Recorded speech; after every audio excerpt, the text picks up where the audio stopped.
영화 오펜하이머가 개봉하고 나서 놀란 감독 특유의 플롯이 인상적이고 재밌다는 의견과 3시간 숙면 보장, 불면증 치료 영화다라는 의견이 갈리는 것 같습니다. 이 영화는 실제 트리니티 프로젝트의 여러 일화들과 과학적 고증을 굉장히 잘 표현했는데요. 그 사실을 알고 보면 더 재밌습니다. 누구도 알려주지 않는 알고 보면 더 재밌는 영화 속 과학 이야기 지금부터 시작하겠습니다.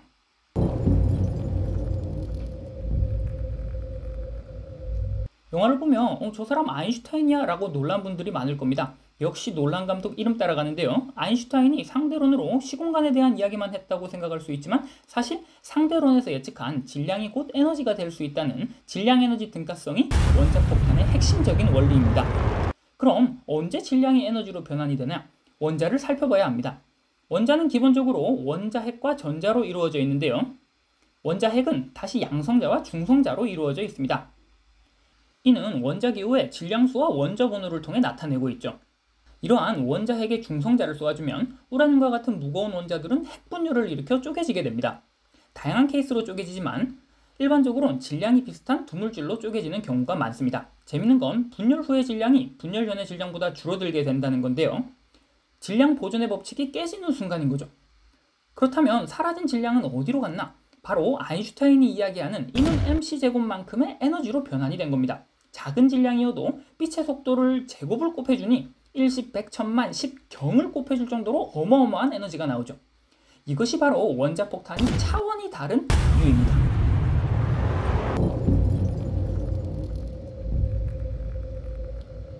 영화에선 오펜하이머가 유리그릇에 구슬을 모으는 장면이 나옵니다. 이는 핵폭탄의 원료인 농축된 우라늄과 플루토늄의 양을 의미하는데요.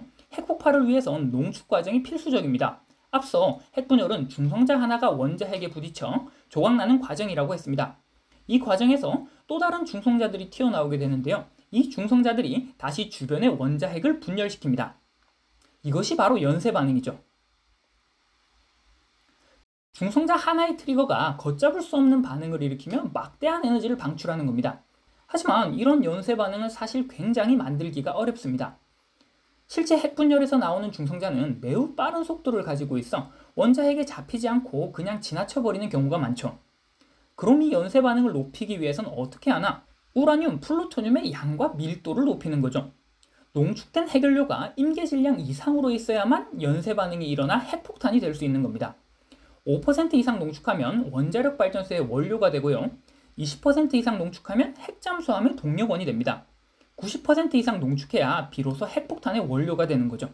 실제로는 임계질량 이상의 농축뿐 아니라 핵연료를 반사제로 감싸주며 튀어나온 중성자가 반사되어 더 많은 충돌을 유도합니다. 그럼 이 농축은 누가 했냐? 시카고 운동장 밑에 있던 페르미가 했습니다. 천연 우라늄은 원자 번호가 238인 녀석이 대부분이고 핵폭탄의 원료인 235는 0.7%밖에 없습니다. 둘은 중성자 3개만큼의 질량 차이밖에 나지 않는데요. 이를 자기력을 이용해 분리합니다. 자기장 속 대전 입자는 원운동을 하는데 질량이 다른 경우 서로 다른 궤도로 운동합니다. 이 차이로 분류하는 거죠. 또한 페르미는 그곳에서 플루토늄도 만들고 있었습니다. 플루토늄은 우라늄 238의 중성자를 쏘아 만든 자연계엔 존재하지 않는 인간이 만들어낸 물질이었죠. 페르미는 인류 최초의 원자로를 가동하고 있던 겁니다. 아이언맨의 조상님쯤 되겠네요.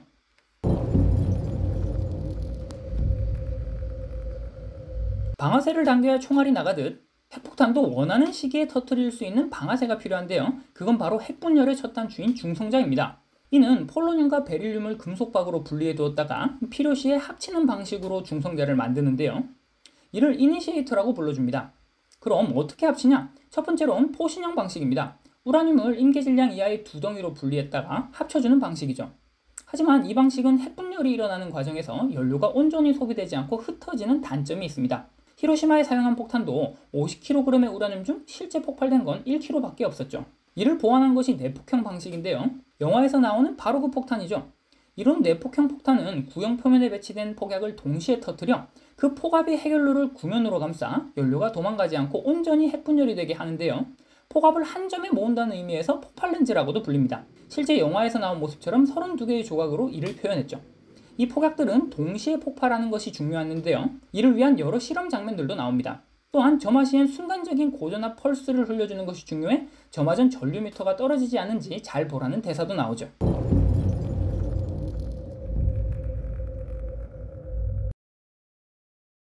폭발 실험 당시 텔러가 선크림을 바르는 장면이 나오는데요. 이는 폭발이 일어나면 엄청난 에너지뿐 아니라 다량의 자외선도 방출되기 때문입니다.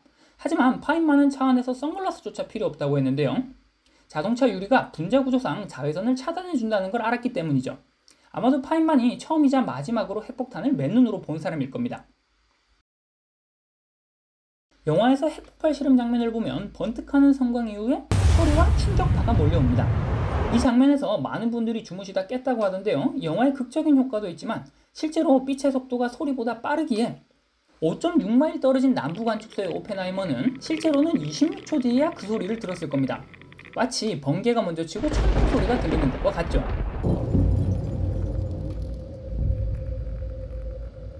수소폭탄한테 아버지 뭐 하시노? 라고 물어보면 아마 다음과 같이 말할 겁니다. 아버지 뭐 하시노? 텔로입니다. 영화에서 텔로는 수소폭탄 개발과 관련하여 오펜하이머와 트러블을 겪는 모습을 보이는데요. 실제로 트리니티 실험 이후 텔로는 수소폭탄 개발에 성공합니다. 수소폭탄은 핵 분열이 아닌 핵 융합을 이용한 폭탄인데요. 원자를 쪼개는 게 아니라 합치는 방식의 폭탄인 거죠. 원자를 합치기 위해선 초고온 고압이 필요합니다. 이 상황을 만들기 위해 핵폭발을 이용하죠. 1차로 핵폭발을 일으키고 2차로 핵융합 반응을 만들고 3차로 외피의 핵폭발을 유도하는 극강의 핵폭탄인 겁니다. 현대의 핵폭탄들은 다 수소폭탄으로 구성되어 있죠. 이런 수소핵 융합 반응은 태양이 에너지를 만드는 방식과도 같고 현재는 레이저로 핵융합을 만드는 방식도 연구 중이라고 하네요. 지금까지 오펜하이머 속 숨겨진 물리 이야기였습니다.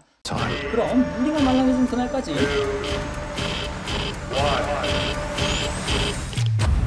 다음 영상에서 뵙겠습니다.